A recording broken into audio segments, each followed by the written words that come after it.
কৃতজ্ঞতা এবং অভিনন্দন জ্ঞাপন করছি আমার নির্বাচনী আসন ৯৮ বাগেরহাট ৪ মোরেলগঞ্জ শরণখোলা সর্বস্তরের জনগণের প্রতি।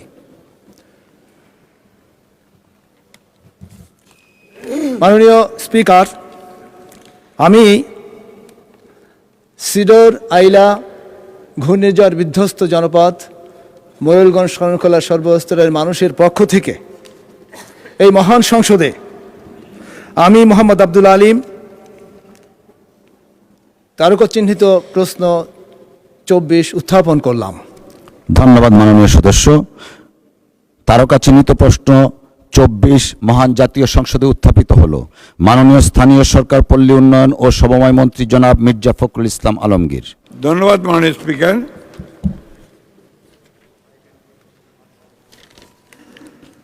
মাননীয় সংসদ সদস্যের প্রশ্নের জবাব।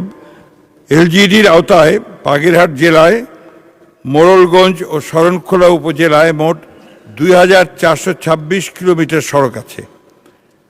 তার মধ্যে ৯৭৭ কিলোমিটার পাকা এবং ১,৪৪৯ কিলোমিটার কাঁচা। উপজেলা ওয়ারি হিসাব দিচ্ছি। মোড়লগঞ্জ পাকা সড়ক ৬৬৪ কিলোমিটার, কাঁচা সড়ক ১,১৪২ কিলোমিটার, মোট সড়ক ১৮০৬।